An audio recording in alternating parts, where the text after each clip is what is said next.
Welcome back to the Back by Nine podcast. This is fucking Cross right here with one of my good guys, longtime friend. I think about 20 years already. It's kind of crazy. Yeah. Amazing producer. He's an entrepreneur. We're gonna talk a lot about that and really get to. You're gonna hear the background of everything about me and him and his story and upbringing and all that. So yeah, we're here, man. What's up, Sage? Finally. Yes, it's been so long. We were trying to make this happen for the longest. Like if you're in New York, I'm not here, and if I'm here, you're not here. It's been but we're here. Yeah, we're here. This was it. This was the design designated destined time. Yes, everything happens for a reason at its right time. So I'm glad we're both here. I'm glad we're doing this. How you been? Chilling, man. Just working really, really hard to when you're like in a startup company and you're building something on your own. Yeah. I'm sure you've seen like interviews with like Elon Musk, Mark Cuban, all these guys or whatever, Jeff Bezos. In the beginning, there's always like this really, really crazy time that it feels like I'm going to die. Like I'm going to explode. Like this is not going to, it feels like everything's coming down on you. Yeah. But if I didn't know about those other guys' stories, I wouldn't have any frame of reference. But because I know what, and that kind of gives you like inspiration, right? Yeah. So if they can do it, I can do it. Yeah, and I always said that too. I was like, somebody needs to do a whole documentary on all their stresses, not their successes. We already know about their success. That is true. Like if we can get everyone to see all the stuff that they went through, then that's valuable. Yeah, because most people see it and it's like it was night and day. Like they're just rich. Yeah, but they didn't see the road that they went. You know, and yeah, that's actually really true. I never thought about that. Netflix and them should get on that for sure. Yeah, make it. I was gonna say like I want to keep the idea for myself. Yeah. Just take it. Just get it out. But make it good. Make it good. Just really make it nice. Yeah, man. So you out in down south now. So am I. Dallas. Yeah. You liking it down there, right? Yeah, I like Dallas. Dallas is nice. They have a lot of business opportunities. It's really good for business in general. Florida too. Same thing. No capital gains tax, no state tax. A lot of business incentives. Yeah, it's definitely good for business. For sure. Yeah. So, and it was like less saturated. It's easier to talk to people. I love New York. I'm a New Yorker. Yeah. It's never going to change. But it's just so saturated. You know what I mean? And it's so much harder when you're first coming up and you're an entrepreneur and you have like a startup company to get the opportunities and talk to the kind of people you want to talk to. Yeah. It can still happen. It's just I've had a lot more success in Dallas. That's true. And how was your travel out here? Was the flight all right? Flight was all right. Bro, Spirit. I have Spirit. I can't lie to you. I must tell you the truth. As much as bad press and publicity, that $55 ticket is looking. It's good, but here's the thing: if you have no bags. Yeah, you have to really be for that. You have to really just go with like a in and out type of thing. You have to really be about that. Yeah. Because my homegirl was like, no, they make money off of all the people that end up paying for the bag and end up doing this, doing that. And I was they charge like almost $80-something for a carry-on. Yeah. If you know you're gonna do that, people just pay to get on JetBlue. Yeah. You get a way better flight. You just get a TV. You get a seats that recline. Just do it. You know what's funny is that we every podcast I feel like we speak about airplanes and shit like that. Was because I think it's because I travel all the time. Yeah. So like my flight out here. So I have Clear now. You know what Clear is? I got Clear too. I got it. Yeah. So I remember I had signed up for Clear when it first came out, and there was giving like a promotion or whatever. It was like $80 when it first came out or something like that. And I did it, but then I stopped paying for it because I wasn't traveling as much back in the day. Yeah. Now I'm traveling so much. So it's like last night before my flight, I went online and I signed up and I got the 2 months for trial and then I'm gonna keep paying for it and whatever. But it's great, bro. I went over there. I'm like, oh, this is so much easier, bro. Yeah. No hassles, no nothing. You get right through. Feels mad good. And then I'm kind of like an a-hole a little bit because then I'll end up to the airport later because I know I have Clear. And then it's always that risk of like, but one day that clear line is gonna be long. Yeah. So it hasn't happened yet. Yeah, no, it hasn't. I usually see that line and it's always like kind of like empty. So I'm like, okay. So it can't be that bad. And if you have a particular kind of American Express card and you charge your yearly Clear to that, they reimburse it and they give you a credit for the exact amount every year. So it's like free if you have American Express. Yeah. That's dope. I definitely got to do that. I need more travel points because I use Expedia And bro, they don't give you nothing, bro. Yeah. Like I've traveled so much in the past 2 years, like once a month. And I look at how many points I got $11, bro. Yeah. And it's always like 100,000 miles or whatever, but then it equals like, I'm like, whatever, wait, like what? nothing. Yeah. Like, what is that? Like, you can't even get a snack. You get 50,000 bonus miles, like, but it's not literal miles. Yeah, bro. it's not. Like $10. It's fucking crazy. And then I'm traveling in shorts. I'm literally fresh out the airplane, bro. I'm in shorts. I come out here and I forgot how cold it is. I'm like, no, bro. They need to have like a groundhog or something for like to know when the winter is gonna really hit. Yeah, we need another animal. We don't need just groundhogs. We need multiple. I have a theory about groundhogs too. Has it always been the same groundhog that comes up, or is it like a family thing where it gets passed down? That's a good question. That's a good question. I always thought about that. I'm like, is it the same groundhog? And I wonder if like, had they ever done like a swap, like the real groundhog died and then they got another one to like, you know how they say like the Spider-Man? Yeah, like, you know, that's not the real one. Like they replaced them. It's not they the real. They cloned them. Yeah, like Jamie Foxx. That's not really Jamie Foxx. Like, it's like a clone. They said that about Eminem too, that he's a clone. They said that? Yeah. I just, people like conspiracies always. Like, I might just end up wanting people to believe that I have a clone out there. I wouldn't care either. Yeah, like, you know what? Think what you want. It's better for the attention. Like, no, it's not even me. That was my clone. Yeah, because they put it on me. Bro, I guess they go hard. They start like taking 2 pictures of like Eminem when he was like 20, and then now they're like, look, the ears are different. What do you think? Yeah, I know. Like, people grow. Like, we age. You know, exactly. Like his nose ain't the same. About that, yeah. I'm like, bro, or like the lighting is slightly different. Right. You look different in different lighting right now. Different pictures, different lighting. So people are crazy. No, I'm blaming everything on clones and AI. From here on out. Any accusation. Yeah, because they can literally take your face and your voice. It's a clone, baby. I told you. You believe this. Baby. You already just saw the other article. Why you think they're not going to clone me? It wasn't me. Come on. It was AI. Or it was AI. It was none of it is real. No, it's scary because sometimes I'm like searching on the internet and then I see shit like that and a celebrity saying something and then I find out it wasn't even them. I'm like, wait, what the fuck? Like, that AI looks real, bro. Yeah, it's getting really crazy. Scary. It's getting scary. Fuck yeah, bro. Did you end up seeing the Tyson fight with Jake Paul? Yes. The floor is yours. The floor is mine. What do you think? First of all, Netflix, I knew was going to have a problem because the streaming. They weren't used to that. I was like, yo, it's not live. I knew that too. Bro. And I knew that too. I was like, yo, they messed up. Yeah. They should have known, like, yo, bro, you better buy 5 million more servers. Yeah, they didn't expect it to be that crazy. As soon as we put it on, this shit froze. Yeah, I was like, yo, I'm not watching it live. I have to go back a couple of minutes and just leave it on like that. Yeah. That was it. So, I mean. It was a cool idea, though, because it's free. Yeah. To people who have to pay for Netflix, but still, I don't know. It's a great idea. So I want to say that a lot of people are not mentioning. My homegirl brought this up too. She was like, but it was an exhibition. What you mean? So like an exhibition fight. It wasn't a title fight. Yeah. So So like, I mean, I don't know, but like exhibition fights are not as rigorously looked upon. It's like really saying it's kind of like almost like saying like this is just for fun. Kind of thing. You know what I'm saying? Is it a setup? Was it a setup? It was definitely a money grab. It was a money grab for sure. And then they showed footage of Tyson when he was training and he was like a monster. Yeah. And then in the ring, he's just like.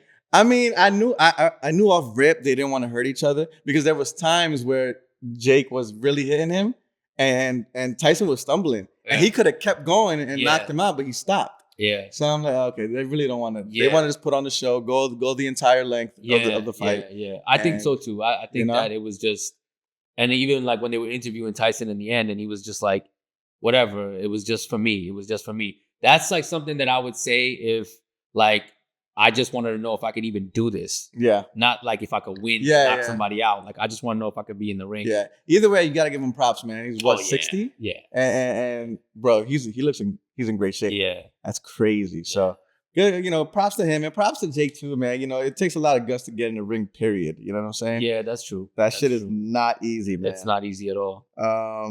So yeah, I wanted to speak about I've known you for a long time, but I want to know about your upbringing. So like where did it all start for Mr. Sage? So I was born and raised in Queens. Okay. I was really born in Woodside Projects. Oh, okay. My parents lived in Woodside Projects when I was born. And then we moved to Jamaica, Queens. Okay. Queens, Jamaica, Hollis. Yeah. There's so many, Holliswood, Jamaica, Hollis, Queens, but essentially that area. And that was when I was like a couple of years old. And my parents are from Pakistan. So immigrant parents, you know, they got to America. They're just looking to get work. My mom worked 2 jobs. My pops worked 2 jobs. I barely saw them. And I was just surviving. Like, you know what I mean? Going through the whole school system and everything. And it was hard because nobody knew what I was. What do you mean? Like, they didn't know if you were Spanish or if you was... Yeah, like when I was a kid, there was only like 4 races. Like it was either you're white, you're black, you're Spanish, or you're Asian. You're Chinese. That's it. Chinese. Yeah. Yeah. It's just China. It's all China. And then Indian too, but like all they only ever knew was India. Like India. Yeah, they didn't know, you know like I mean? Pakistan. Yeah, they only knew like Gandhi, like barely, whatever, right? So they didn't know my country, like, you know what I mean? I'm not Indian, I'm Pakistani or whatever, or West Indian. There was a lot of West Indians. So they're like, oh, you West Indian or you Guyanese, whatever. So it's like, I have a whole different background culture, you know what I'm saying? Yeah. And they didn't know about it. So it was hard. Like I had to like, if you don't got backup when you're a kid, and you grow up like in an urban street neighborhood. So what were you? You were like quiet? I was either quiet or I had to always try to like recruit somebody to like kind of be like a friend of mine to be like, yo, you know, just in case nobody wants to fight. Because dudes, the kids nowadays, I don't know how it is now, but back in the day, it was like, you're just going to get fought for no reason just because you're there. Yeah, you know, and not for nothing. I do, now that I'm thinking back when I was in elementary and middle school, I feel like a lot of the kids that did get picked on, not for nothing, were like the Indian kids, the Chinese kids. Yeah, because they didn't know, they didn't have any, like, you don't have a gang or a team or a group or like your bros or whatever. Yeah. Like you was kind of like by yourself. Yeah, that's true. Wow, I never thought about that. And so it was hard. And there was one kid that I met who was Pakistani, but that was way later. And I was like, oh, okay, now we could be friends or whatever. But it was like, it was already past that time. But it's crazy when you're a kid and you're growing up, you got to be tough. Like, especially when you grow up in that environment, you have to show some kind of toughness. Yeah. There was and it was crazy because I remember I was in an art class, and this is the first time I got into a fight in front of other people, like a real fight. And there was this kid, and he was like throwing spitballs at me, and I was like, yo, stop, bro. Right? That's the nastiest thing. Now that you think about it, that shit is nasty. Like you're saliva. It's like really nasty spitballs that is too. Crazy. So so like it hits you and then you feel like wetness. God. It's like that's magic. I was like, yo, stop. You better stop. We were nasty as kids. We were totally nasty. And to give you some background, I used to wear fake clothes because that's another thing. Bro, you don't understand. Wait, like FUBU? Bufu? Bufu? Yo, it was bad because my parents didn't understand because they're immigrants. So you should be happy you have clothes. Yeah, they didn't know. We had no clothes. Like we're buying you clothes. You know what I'm saying? And I'm like, oh, listen, Mom, I need like Tommy Hilfiger. Yeah, like this. I need like, you know what I'm saying? Get picked on. And then she was like, all right, I'm gonna buy you those clothes. So she bought me those clothes, but I didn't know. She doesn't know what was fake, what was real. She's just looking for a good deal. You know, my parents are from Pakistan. They're looking for a good deal. They saw like a Tommy Hilfiger shirt for like $10. They're like, yeah, I got my son a Tommy Hilfiger, but it's fake. And it was really bad fake. So then I used to go to school and then dudes be like, yo, this dude. Made it worse, bro. There was a time I was in the cafeteria and one dude looked at me, he's like, yo, get up. Yo, get up real quick. Get up, stand up. And I stood up. I was like, what's up? And he was like, yo, look at my man, right? Yo, this dude he got a Boss sweater on and it says Discus, the sticker on the bottom, on the same sweater. And everybody was laughing at me, and I was so embarrassed. I was like, yo. And then I go back to my mom's. I'm like, yo, what did you do? Parents don't really understand that because they're from a different generation. So they don't know the shit that like we had to go through. And I don't know how things are now, but I don't know. I feel like kids now are a little less, I guess, bullyish in a way. I don't know what's going on. You know, I think kids are just softer. Or I don't know. I feel like I could be wrong, but maybe kids now are more comfortable being nerdy and being weird. Yes, you know what it is? Because back in the day, like if you were a nerd, you were weird. You were just a quiet kid. Yeah, and then you like low self-esteem. But I feel like now kids don't give a fuck. Yeah, no. Like they go to school in pajamas, bro. Like I've been seeing like kids like, what the fuck? Like, it was bad back when we were kids. kids. Like, you had to have they're like inspecting your clothes. Like, yo, who are you, bro? Like, yo, that's a real JanSport? Yeah. Nah, let me check this. Let me see. Like, why are you checking my stuff, bro? What's happening? I came for an education. I didn't come for an interrogation. Exactly. Yeah. But and like, why do you care? They cared so much about it. Too. I don't know, man. I maybe it had to do with like, TV, like programming. Something, and music. But then so to give you that backstory, right? So I'm ostracized. Jabron got fake clothes. My real name, Jabron. Jabron got fake clothes. He ain't got no backup. No girl wanted to talk to me. Like, it was bad, right? But that one kid who was throwing spitballs, something snapped in me. And I was like, yo, stop fucking doing that shit. Like, I got up. And then he stood up and he was like double my height. Like, he was huge, this dude. But I was like, when you're in that mode, like you're already there. You can't go back. I'm seeing red. You can't be like, get up, and then he gets up and you sit back down. Yeah. So it was like the Marty McFly shit. Like, the Biff stood up and he was like, mad talk. So I smacked him in the face in front of everybody, like a real smack. No. And he was like, shh, and then he was just like he was shocked because he couldn't believe. Right. He probably never got slapped before. That's the thing. It's like 99.9% of bullies never got to a real fight. All you gotta do is hit him once, and they'll be like, I'm never messing with that dude again. Yeah. So I did that, and everybody was like, oh, and then the teacher was like, oh, get out of here, whatever, take him to the dean's office. Then they were like, yo, who's gonna take Jabron to the dean's office? And then one of my friends, Kenneth, he was like, yo, I'll take him, right? Like, he wasn't really even my friend, but then he became my friend because I smacked that dude.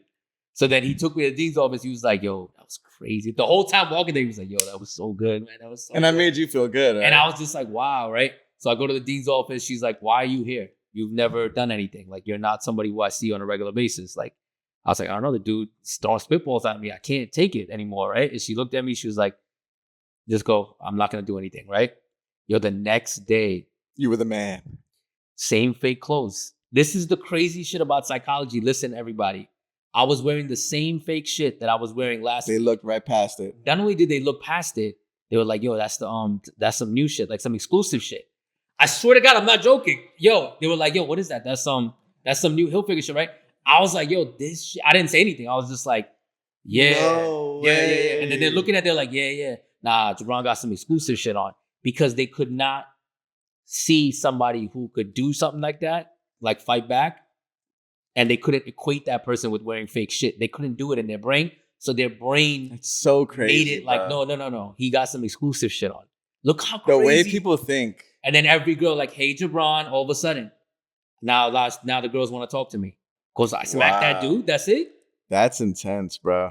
That's how crazy this is. And it stays like that through adulthood, but it just, the form changes. Yeah. You know what I'm saying? It's true. Like, I mean, you see, there's a lot of social experiments that I like watching online sometimes. It'll be like a guy that's like dressed in like a bum, right? And he'll go to people asking for money and they'll be like, no, get away. And then a guy in a suit will walk up to somebody and be like, hey, listen, I lost my wallet, can't even die, need it. They'll give it to them. You know what I mean? It's like, that's kind of crazy, right? Yep. You'd rather give it to a person that looks like they have it. Yep. Yeah, it's crazy, man. The world we live in is kind of wild. Yeah. So strength is something that it changes the way people think about you. Yeah. You know, strength is it can be shown in so many different ways. Yeah. Not talking as much, carrying yourself a certain way, not getting fazed by certain stuff. Mm-hmm. Even if you are, you just don't show it. Yeah. And sometimes we want to be honest about like how we feel about things. Yeah. But I think especially men, we're not really put in a position to be allowed to be honest. They say that now, like, men to be honest, to cry. No, we should not. We're gonna get to that. Yeah. No, fuck no. Yeah, no. So I feel the same way. Is that? Yeah, I mean, we come from a different era, but yeah. Yeah, like I could. They're trying to make men. Yeah, I could do that with my moms. Yeah, that's different. Yes. But anybody else, no. They're like, yeah, you can do that, and then you do it, then they're like, they'll use that shit against you. Yeah, exactly. So you can't. You can't do it. Fuck that. So yeah, okay. So and so fast forward with that. So did you go to a college? Yeah. So I went to Queensboro. Okay. And at the time that I went to Queensboro, I had already gotten a degree as an audio engineer. So that's something that you wanted to do. I was a kid. I was obsessed with like recording. Oh, okay. Like that was one of those things that you find your passion early. Yeah. Like, I had the boombox, and it had like the press, the play and the record or whatever, like the heavy buttons and all that. And it had a little bit of an EQ, like bass and treble. I was just fascinated by that. Like, you could turn up the bass and make it sharper, be bassier. And I used to record video game music. On regular cassette tapes, and I used to play it back. because I'm playing video games, Sega Genesis, Super Nintendo, and like one of the greatest music. They had some of the best soundtracks ever, bro. Like, and people still sometimes sample shit. Yeah, you know, and like, I'm like, the music from video games is better than music today. Yeah, absolutely. But yeah, so I just loved it, and then eventually in high school, we started recording like ourselves. Like I started recording myself spitting, like just rapping here and there. Then we recorded some friends from school, and they were like, "Yo, I'm nice." Like I was able to clean up the song a little bit. Nice. And they were like, "Yo, that's good." And I never thought about it as a business. Yeah. I just love doing it first. Yeah. And that's another thing about business is any business you do is you got to love what you do first. Yeah. Before you think about making money. Yeah. Absolutely. It has to be the love for it first. Because if it starts to become like a job and a money thing, it's not going to go well. Exactly. Yeah, you have to love what you do, bro. Yeah, so I loved it. And then I was like, yo, I want to go to school for this. And my father paid for my tuition to go to, it used to be called ARTI in Long Island. Mm-hmm. Now they call it REI, Recording Engineers Institute. And it was a 1-year course. Oh, wow, not bad. Audio, yeah. Audio recording, audio theory, the practice of audio, what it means to be an audio engineer versus a producer versus a sound designer, all the different types of ways you can be an audio engineer. Yeah. And then I went to Queensboro, and then I started my own studio because somebody had came from my brother-in-law and was like, he wanted to record. And my brother-in-law told him, like, oh, my brother-in-law records, and I recorded him. And he was blown away. He was the wackest artist I ever recorded in my life. No, he wasn't the wackest. He's tied. He's tied. He's tied? Oh, yeah, there's somebody else who's as bad. Yeah. The only thing is the other guy. I wanted to ask, have you ever told somebody that, yo, this is not good? Yeah, all the time. Yeah? Yeah. I love that. Yeah. You got to be honest with these people. The way I tell them is I'm like, I either say I don't believe it. I don't believe it. Like I'll stop them. That's a good way to say it. That's a good way to say it. Whether you did this or not, whether the girl is real or not, whether the story is real or not, whatever it is, I don't even believe it. Yeah. So that's a problem. So you got to make me believe it. And then they'll be like, all right. And then they got to go back in there. Or I've had one guy who wanted to spit on a classic. He wanted to remix a classic record. Like I hate when people do that. A Nas record. Oh, God. And he was like, he spit his verse. And I was like, I cannot do that. I cannot be a part of this. I'm not going to be a part of this crime. This is a crime. We can't just kill people like that. God, bro. We can't just harm the public. This is fucking crazy. I was like, I can't do that. Oh, and he was like, what do you mean? I was like, yo, bro, you understand this is a legendary track. I hate when people do that. You can't just rap on it. Yeah. And like, he respected it too. Good. Because of the way I said it, I explained it to him for his own good. Like, yo, forget about me. Yeah. I'm saying you're going to get like, yo, he's going to look stupid doing that. So he went back and he didn't do the rest. There's certain songs you can't redo, you can't get on. Like a Big Pun, Beware. Like there's a lot of songs that just leave it alone. Just leave it, bro. Leave it alone, bro. That's craziness. Yeah. And there was another guy. There's another guy who he was off beat, like completely, and off key completely. And he was trying to sing rap, right? And I was like, yo, listen, you got to practice before you start booking studio time in general. Forget about just me. You got to practice making music. He said, what you mean? Some people are tone deaf. Right? I was like, no, bro, this is not good. Like you can't. And this is before Blueface and all the, like when they were purposely. And I knew that was going to happen. I was going to tell you too. I'm like, it's a thing now. I knew this was going to happen because human beings are just crazy like that. Yeah. But I was like, this is the era. I hate it, bro. I first heard it from Plies. Yeah. When Plies first came out, I'm like, why is he? I'm like trying to vibe and the song was cool. And then I'm hearing his verse and it's like, offbeat. I'm like, wait, what? Why is he rapping like that? Like, so we're from that era. Like, there's certain technical standards you have to pass. I know. Then you could be as creative as you want, but you must fulfill these basic fundamental principles. Yes. So he wasn't doing that, right? So I was like, listen, I'm not criticizing your art, but you are technically off. There's 2, 4, 6, you're off. Yeah. Right? And he was like, nah, Sage, I want it like that. This is what he told me. He was like, and then I was like, what do you mean you want it like that? Was this guy Caucasian? That was. Oh, okay. Why is it like guess who? Like, does he have a hat? Is he wearing glasses? I was trying to make it nice. It's the guy. So I was like, you want it like that? He was like, yeah. Then he was like, no, Sage, you don't know what I'm doing. You don't know what I'm doing. I was like, you're right. I don't know what you're doing. I have no idea what you're doing.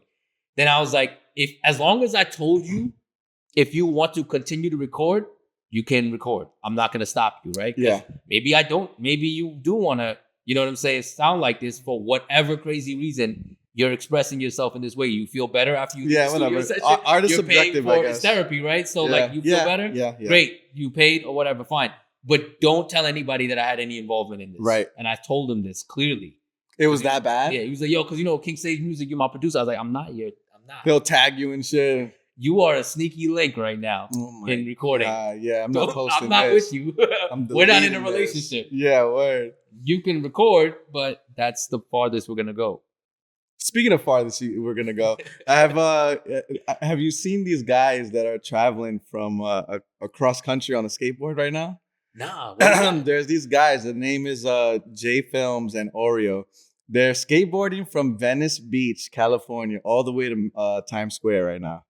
Bro, they're like 52 days in right now. They're like in Missouri skateboarding, bro. What? Insane. That one calf muscle is mad. They're gonna have the Popeye leg, bro. When he gets to Times Square, he's gonna lift that one leg up. Like, yeah, we made it. I give them props, man, because they.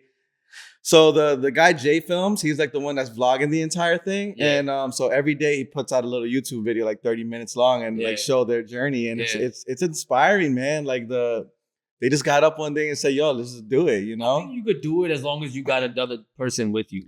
You have, I don't think I can do it by myself. So there's been a few people that have done it.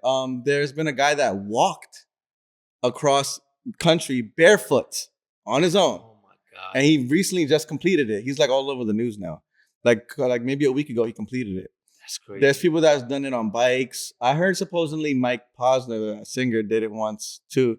But yeah, these guys are freaking skateboard, bro. It's insane, like what they're going through because cops keep pulling them over. They're on freaking highways. Yeah. On the, so it's crazy, man. But shout out to them though, man. Shout out to them. Yeah, human beings are just, I don't know what we are.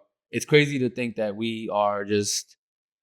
I mean, I don't want to get into the whole God atheist thing, but like, it can't be that all this just happened for no reason. Like, why human beings want to do crazy stuff that we wouldn't normally need to do? Like, why do we want to do all this? Yeah. Like, we're beyond our animal understanding. Like, okay, we know we need to eat, we need to procreate, we need shelter, right? But we're so beyond that. Dudes are walking barefoot across the country. And I love it though, bro. It makes people feel alive. It makes people, I don't know, it gives people hope because they're doing it for like a charity too. So they're raising money. People are donating. And they're raising up money to give.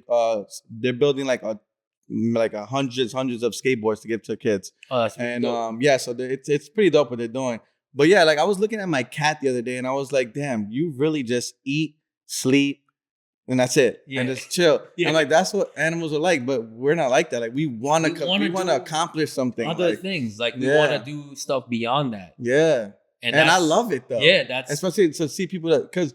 Most people live a very chill life, like a robot, okay, I have my house, I go to work, come home. Yeah. But I can't do that, bro. So when I see people like that, like I want to do shit like that. Yo, it's so crazy you say that because I always make it a point to say, if that's what you like to be, like just a regular, you know what I'm saying? That's great. Because if I was born with just that, I'd be that too. You know what I'm saying? I don't knock you for wanting to do what I want to do or what you want to do. Like we want to do more. Yeah. That's just in us. That's not something that I decided. Yeah. When I lay down at night, I want to do these things. Yeah. And you don't have those feelings. I have those feelings. Yeah. That's just the way it is. Yeah. Everybody has different drives. Like different, and I see it this way, man. We all have the same 24 hours.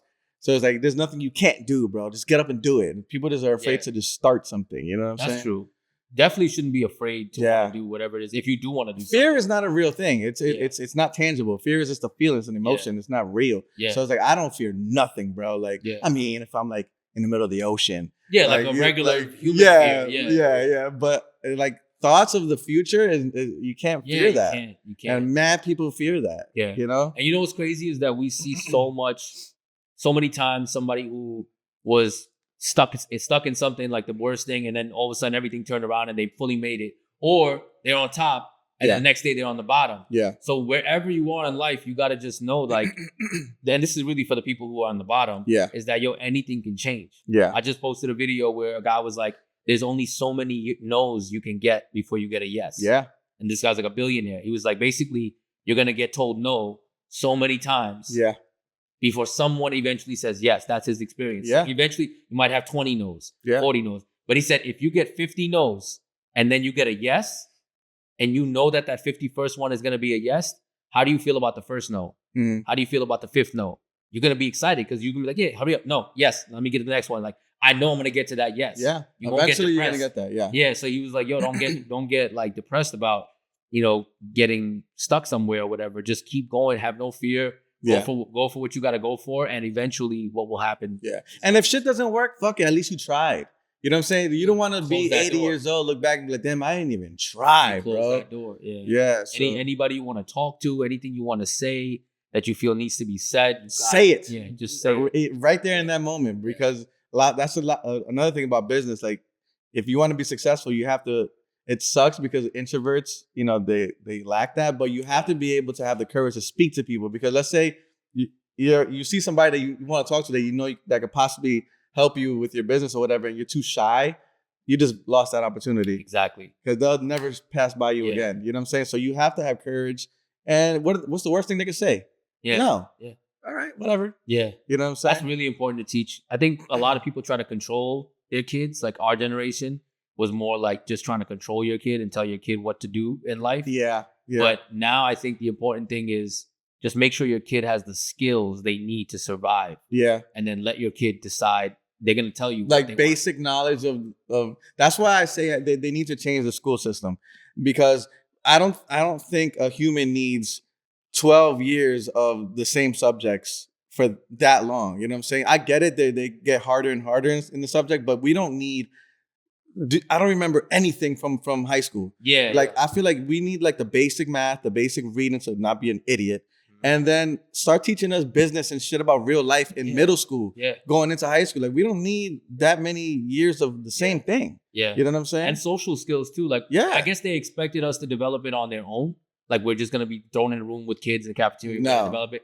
No, some kids need to be told what needs to, because then they have their degree. Yeah. Then they go to a job interview or whatever. And awkward they're like, as hell. Have no social skills. And they're like, I'll take the guy who has like a charisma. Degree. That has the charisma versus your PhD or whatever. Like, and you're like, yo, what did I go to school for? Yeah. I've seen that happen so many times.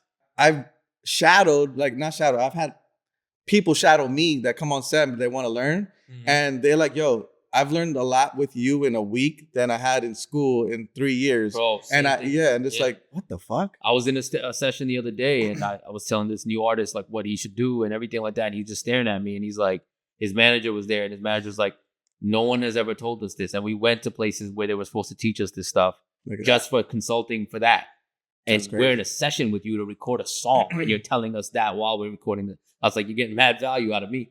I was like, I will tell you based on experience. Yes. That's why I want to get a lot of speaking gigs now. I'm looking for somebody to help me get speaking gigs. I put a collage of whatever speaking gigs I did do. Yeah. Because I feel like it's easy for me to talk, and I talk from experience. Yeah. I have stories for everything why I'm explaining why I'm saying this. Yeah.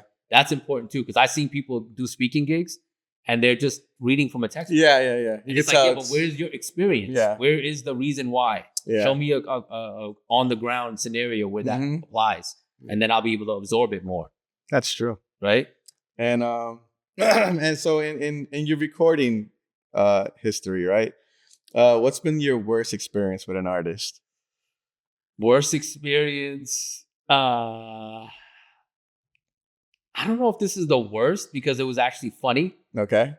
Off rip, I remember this one guy who was a rapper who was really frustrated because he couldn't get his song done. Like, he only wanted to record one song, and he couldn't get it done. And I had another session coming up, and I gave him an extra half an hour just to get it done, but he still couldn't get it done. And he was so far from getting it done. And I was just like, he was like, man, he was just sitting there on the sofa, and his friend was sitting there. And I was like, yo, listen, I got somebody coming. So, I guess we're going to have to come back to the song. And he was like, nah. I feel like he was just mad frustrated. He kept going like this. He was like, I feel like I saw you looking at your Twitter. You went to the bathroom that one time. I feel like, could have got. I was like, are you really thinking that an extra 5 minutes of time of me going to take a piss or looking at my phone, you added up all that time and that was enough for the reason why you couldn't get the song done? You didn't even get the verses done. Like nothing's even close to getting done, bro.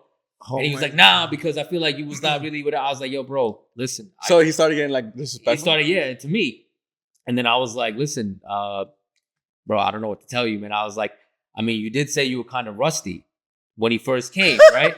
So I was like, when I said that, it triggered him. And he was like, nah. He stood up. And I thought he was going to fight. All right, wait, hold on. Sorry, I don't mean to cut you off. But is this man a little in the dark skin palette?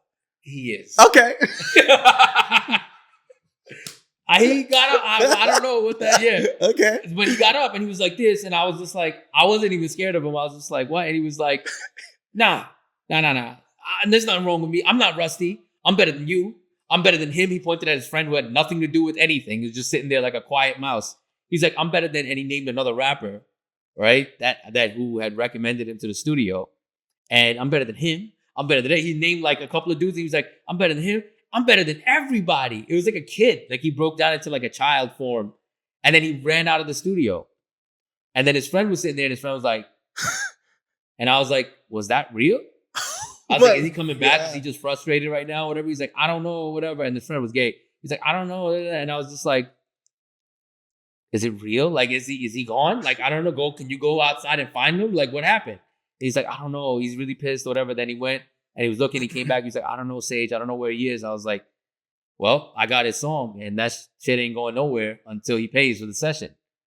Because he didn't pay. Wow. And then he called me like a month later, and he was like, yo, Sage, I just want to apologize. He's like, I'm wondering if I could book a session. I was like, no, you cannot book any more sessions. You cannot. Hold on one second. So that story was, that was a rapper that was a bad experience. Yeah. But it was funny to me. Yeah. You know, because I was just like, was he really going to try to fight me? Like, I don't Yeah, you didn't know where he was going to take it. Yeah. And then I had another bad experience where somebody had invited a rapper who was like not super famous, but he was like well known in Jamaica, Queens. I don't want to say who. But he brought like an entourage of like 40 people. I hate that. And I was like, yo, bro, did you tell him in your studio? Yeah, I was like, it wasn't the biggest space either. It's not the biggest space. This is a more of an intimate, very like I just want the artist, and like whoever they're featuring with, and like maybe one or two other people. That's it. Yeah. Like this is not supposed to be like 40 people coming. I was really upset about that, and I never told him to come by again. Yeah, to book a session again. I had one experience where I had to lie.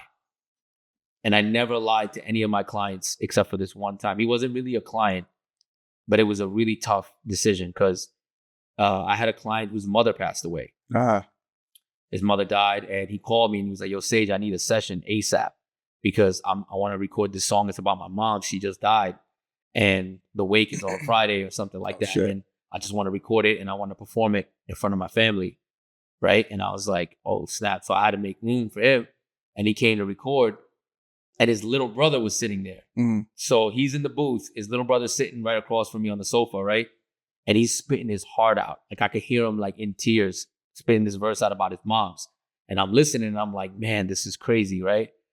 And his little brother's there and his little brother got tears in his eyes because it's his mom's too, right? His little brother's like maybe like 10 years old. Like, and his little brother looked at me and he was like, I was so devastated. And he was like, my brother, he looked at me and he was like, my brother's he's gonna make it, right? He's gonna become famous, right? Oh, so you had to lie to the kid? I couldn't even talk. I was just frozen. Because in that moment, I wanted to say yes. To give that kid some hope, kid something because your mom's just died. Yeah. But at least your brother's gonna be a famous rapper. Imagine you would have been like, nah, your brother ain't. Nah, that would have been, I can't do that. Oh my God. Yo, tell your brother not to quit his day job. Nah, that would have been bad, man. I looked at the kid and I was just like, he was like, he's gonna make it. Okay, now it was the guy good. He was good. But he wasn't gonna make it. But I never gave a guarantee to anybody who's gonna make it. So let me ask you. So, all right, first question. Mm-hmm. Has anybody that's ever like started recording at your studio ever become famous? Or close to it? Close to it, yes. Okay. Close to now, have you, I'm pretty sure you have this because I kind of have it too. Can you tell when somebody has the potential to become like famous? Oh, yeah. Like they have that it to them. Yep. Yeah? I had a guy who I felt like he had it. I was like, yo, you got it. Like, I don't say that often. Mm-hmm. So the only thing was he used to get deals. Mm-hmm. And then he would tell me about them. And he would say, I turned it down. Wow. And I'd be like, why? He's like, oh, because they're asking for this much of my publishing, whatever. And I was like, look, you're a new artist. You don't have the leverage that you think you have in your mind. You have to get your foot in the door.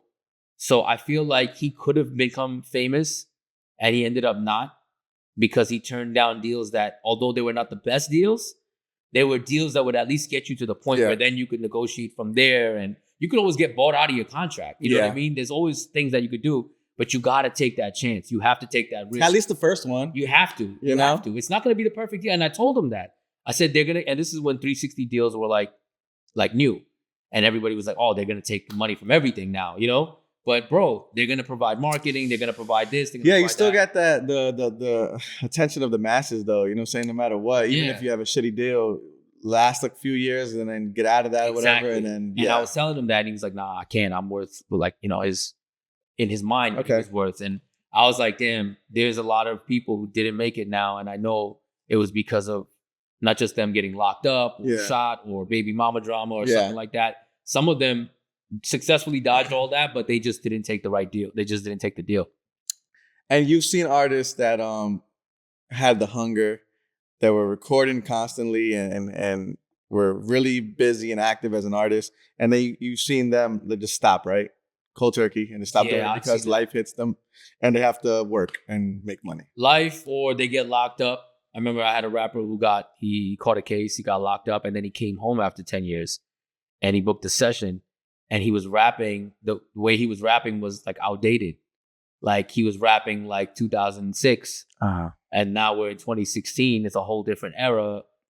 This is like post G-Unit, post Drake, everything. It's different now. You're rapping like nobody wants to hear that. It's like Thug Life. You know what I mean? Like, you're going that direction. It's not that. You can't do that. I tell people that too now. Say you have to kind of adapt. You have to kind of go with the new sound. You know what I'm saying? Like, I get it. If you want to make music for yourself, do what you want to do. But if you want to make it somewhere, you have to kind of like go with the crowd. The vehicle. It's the language of the day. Like what they say, the parlance of our times. It's the way to talk, to express an idea.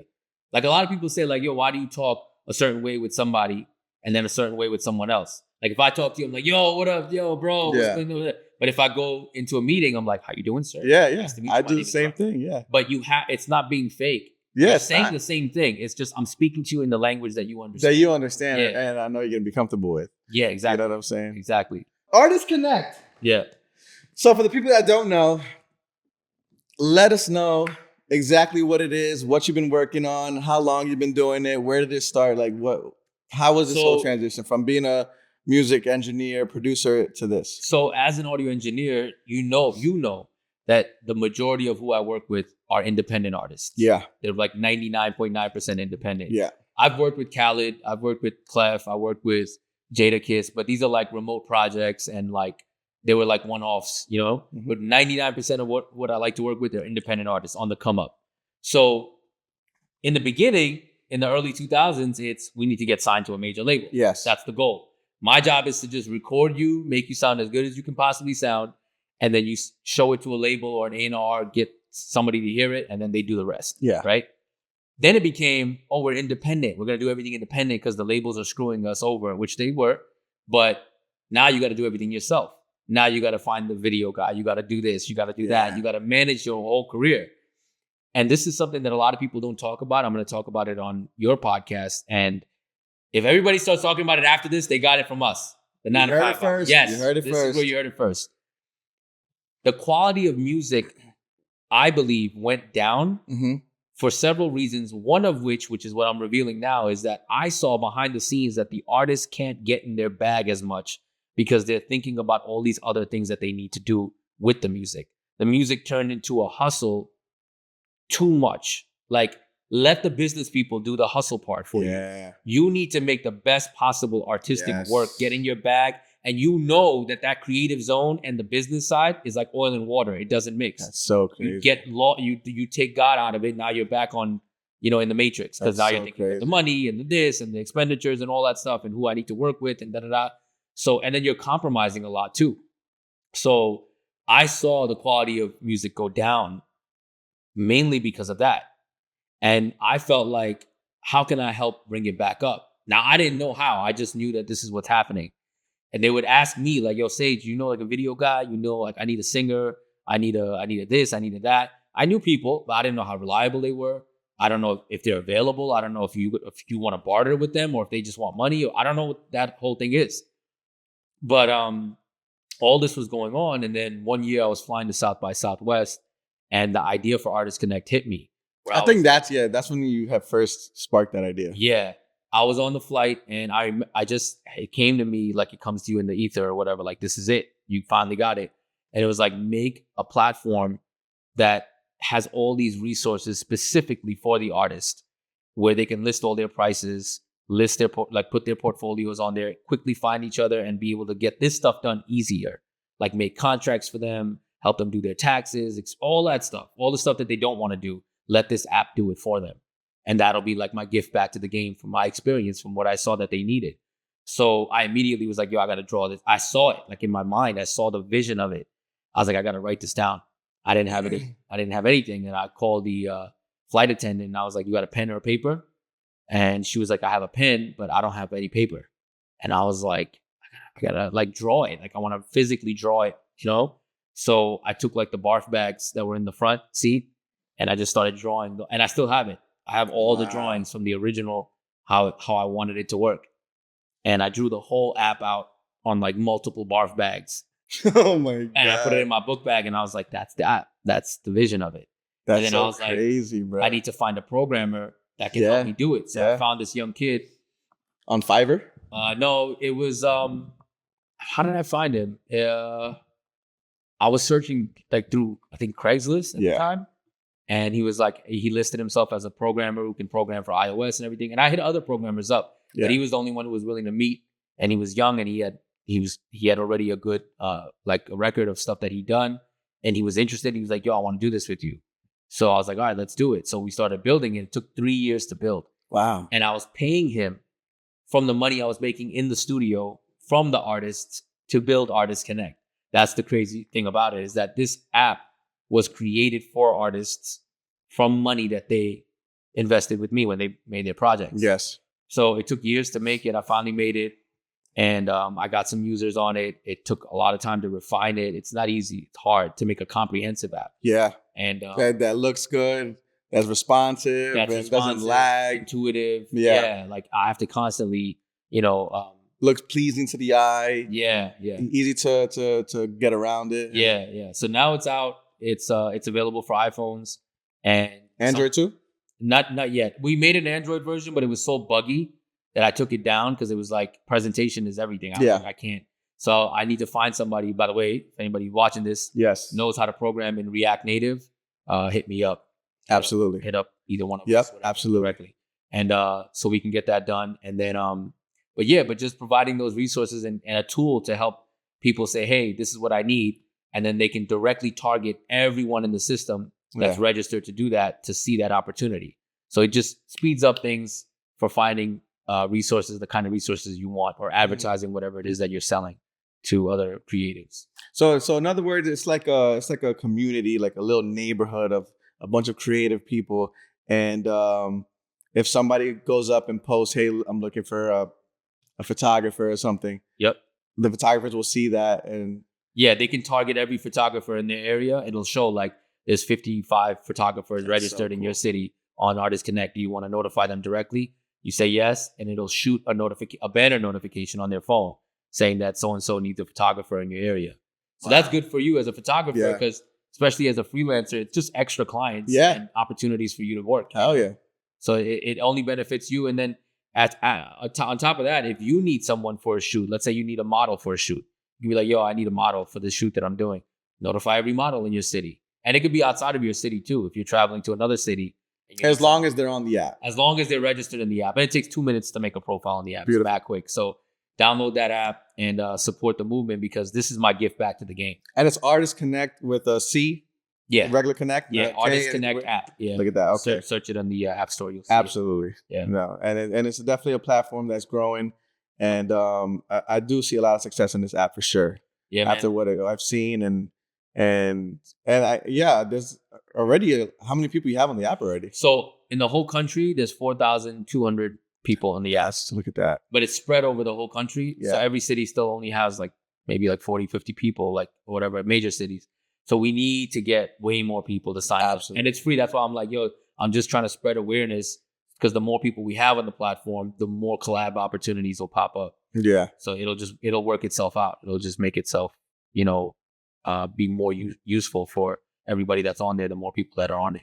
Awesome. Yeah. Oh yeah. And then they could also it creates invoices for people and stuff like that. You can everything you can do on this app. Yeah, you can just bill them and just say this is what it is for, and then they get the notification that this is the invoice. It's also like contracts you can make and stuff. Contracts, yeah. Right, that's crazy. So like if somebody were to hit you up and you're like, yo, okay, so hit me up on ArtistConnect, it'll like turn the chat into a written agreement. Oh. So you'll be like, yo, so what date you want to shoot? And they'll tell you the details of the job. You adjust the price for the details of the job. Like, all right, this is how much it's gonna cost. And then this is when we can shoot. And then I need the payment in escrow by this date. And if you cancel by this date, I keep the deposit. And if they say yes in the chat, we protect the escrow automatically. So they can't even cancel, like without it popping up a ticket and saying, yo, what happened? And then we could look at it and it'll be like, oh, you canceled after the date that he said. Like now the escrow goes to you. And then this way, even if they try to call their bank or something, the bank always goes to the service provider first. Right. We just send them the transcript of the chat and be like, yo, the dude canceled after the. I like that. That's dope, man. Yeah. I see it working for a lot of people that like, especially entrepreneurs, people who are independent. Yeah. That does a lot of the work for, you know, because I remember at one point it was so hard to find like videographers and, you know, like even studios to record music. You had to like go online or go on like newspaper at one point in life. Yeah. But so now it's like that's so much easier. Yeah, it's all about making things easier for independent creatives, because if I can get them to get back to doing what they love faster, make the music sound better, because goddamn, bro. Yeah. That's so true that you said that music is like sounding a lot worse because they're worried about so much other things. Yeah. Because I was watching an interview not too long ago with God, what's his name? The guy that was married to Pamela Anderson. He was the Tommy Lee? Yes. He was on a podcast with Theo Von, and he said that back when they were celebrities and doing their thing in their prime, they had people doing everything for them. Like they just wanted them to focus on the music and record, and everything else they'll take care of. And he said now, as a grown man, he said he went to the airport once and he started crying because he didn't know where to go. He was lost. He never knew how to navigate through an airport without his people around him. Wow. He didn't know how to send a FedEx package. Damn. He didn't know how to do nothing. He's like, yo, we got babied because they only wanted us to focus on the music. Yeah. And I feel like that they should get back to that. Yeah. I mean, it was a double-edged sword. Like, yeah, they could be screwing you over, and it happens, right? But if we're not going to go back to that, then there should be a digital platform that does it for you. Yes. That you can trust. The app is not going to screw you over. It's not a human being. It's designed to do whatever you want it to do. Yeah. So that's why we're not a whole label yet, but we're addressing a lot of the issues. Would you make it that one day? You'll start signing people? So that sounds cool. Like it'll have distribution, it'll have management contracts. It's already helping you do some of that stuff, the contracts and the taxes. It helps you save money on taxes. Wow. Because everything that you make is a business expenditure as an artist. So your album, everything you've ever spent to make your album is tax deductible. And I know a lot of people try to avoid taxes or doing them or whatever. If you want to get to a certain level, eventually you're gonna have to do your taxes. You can't dodge the IRS. You can do your taxes, bro. You gotta do your taxes. Bro, if you want to qualify for a mortgage for a house, you gotta do your taxes. Yeah, you gotta do your taxes, bro. If you have no taxes, bro, I know people who are like 30, 40 and never did taxes. I'm like, yo, what the fuck? Yo, you gotta get a crib. Like, how you gonna get a crib? Yeah, bro. Bro, I do my taxes. But here's the thing. I shouldn't talk about this on air. But everything is a write-off when you're your own business. Yeah, but you got to be smart about it. Because if you write everything off, I didn't know that. Like when I wanted to buy a house a couple of years ago, I was in the business of writing everything off. I was writing my whole life off, right? I was like, yo, I did no income because I'm writing everything off of my taxes. Yeah. So I mean, I would put. I still. You got to show something. Yeah. No, you got to pay. You got to pay something because then they're like, yo, but then you have no income. I was like, no, I got mad money. They're like, no, you wrote everything off. That means that you have to spend on all this stuff. So what people don't know, I don't know if they do know, but when you start a business, the first 3 years you can report losses though. Yeah. So after that though, you have to start paying some shit. Yeah. You should, because again, like you can't qualify for other things. Yeah, because they look at your net. Think that you have no. Your net income that you pay taxes on is what they look at when they give you a mortgage, when they give you any type of loans. So you gotta show something. It's about people think it's about writing everything off. It's not about writing everything off. It's about writing enough off that you don't pay more taxes than you want to. Like I just want to show enough money that I can qualify for the stuff that I want to get. But I don't want to show anything past that. That's the smart way to do it. That is the smart way. And these are things that they should teach you in school. But as an artist, you just gotta, there's things that you gotta take care of that you may not want to. And I'm here to say that I'm trying to help you as much as possible get back to focusing on what you love. No, I love that, man. I love that. And I'm happy that you're doing that for the artists, especially the independent artists out here, because 9 out of 10 of these guys are still working their regular jobs, just to fund their dreams, and if the ArtistConnect is going to help them, it's a big deal. So I definitely, everybody out there, definitely download the app, get in tune, get familiar with the app. You could always hit him up on socials, and anything you guys need, just hit me up or hit Sage up.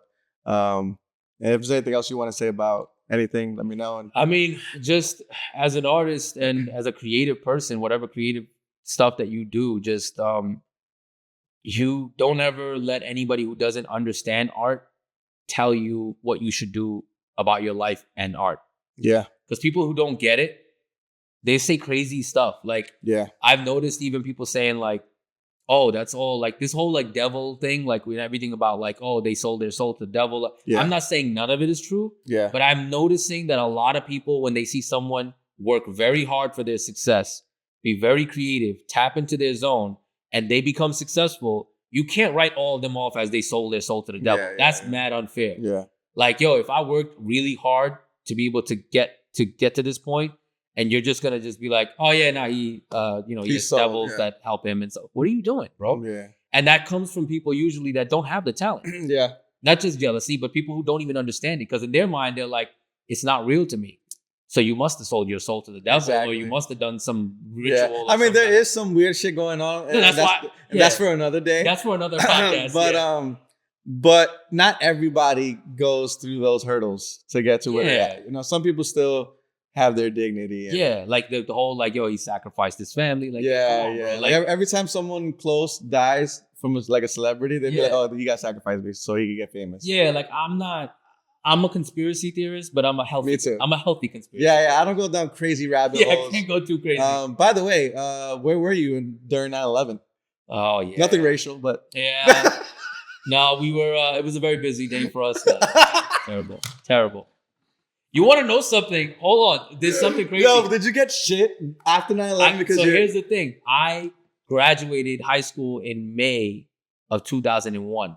Okay. So that's when it happened. So it happened in September. Yes. So when it happened in September, I just started college. So now I wasn't in the kid zone anymore. I was like in the college world. So it was a little bit different. It was more understanding. It was like whatever. But when I was a kid, remember, it was just like, yo, you're Indian, you got no backup. I found out from my nephews and stuff like that were still in school, that after 9/11, nobody wanted to bully them anymore. Like now they were like, oh, nah, he's Taliban. Like, yo, chill. I thought it was the opposite. Nah, in like the hood environment, from what I heard, it was like, yo, he's Taliban. Like, yo, they were scared now. He got the peoples. Because at least the Chinese people had Bruce Lee. Like, yo, he might do some kung fu shit. See that's one thing. Yeah, I think people started being afraid of the Asians because of that. Like, oh, Bruce Lee, he knows some shit. Like if you go up to an Asian and start some shit, and he does one of these, run. You know what I'm saying? You don't know what that. Know. Yeah. Like if I was like adopted an Asian kid or something, or if I had an Asian kid, I'd be like, yo, just if anything happens, just go like this. Just go like that. Yeah. They'll run away. And they'll just people. Because they don't know what's gonna happen after this. What is gonna happen after this? Nah, bro. I'm not doing it. But yeah, Sage, I appreciate you coming over here, man. I'm glad we was finally able to do this. It's been a while coming. Known you for so long. We've had a lot of history. We didn't really tap into that. It's a whole other part of my life that I was recording. Bro, we had late nights. Like I'm driving this dude home, and like we're talking in the car. He's telling me about his life and stuff, and I'm like, shit is crazy. Yeah, I've dabbled. I've mentioned you in my past podcast before. Well, and I've dabbled into my past and about me being an artist at one point, and I mentioned you a lot. And yeah, like I always tell people, like, you know, like you're super talented, and I've, you know, we've been close ever since. I'm so proud of you, bro. Like, thank you, man. Because of the fact that I saw you as an artist. You've seen, you know, not for nothing, you're probably one of the very small amount of people that have seen everything that I've been through and I'm still doing. Yeah. You know? So when you transitioned into this, and it was mad good too, and I was like, yo, and he's mad nice. I was like, yo, I'm so happy. Every time I see any post from you that I'm like, he's like, you're growing and you're doing more, I'm like, yo, this is so good, man. Yeah. I don't even know how to explain that until you guys have someone in your life like that where you feel like your friend is making your friend is making it, like, and it's like successful. It's like that real good feeling, like when he makes it, I made it. Like, I feel something. Yes. Yeah. Absolutely, man. And I feel like that with all my friends and close peoples, man. Like, I just want to see all my guys, you know, do good, you know? And but yeah, man, I appreciate you coming, Sage. Dope. Love you, bro. We'll definitely do this again another time and get into some crazy topics. Like I feel like we should do an episode just talking about a specific crazy situation. We'll definitely do that. Maybe out in Texas or in Florida, man. You know what I'm saying? Sounds good. That's gonna be a cool one. Yeah. All right, my guy. Appreciate you. Let's get it. Later.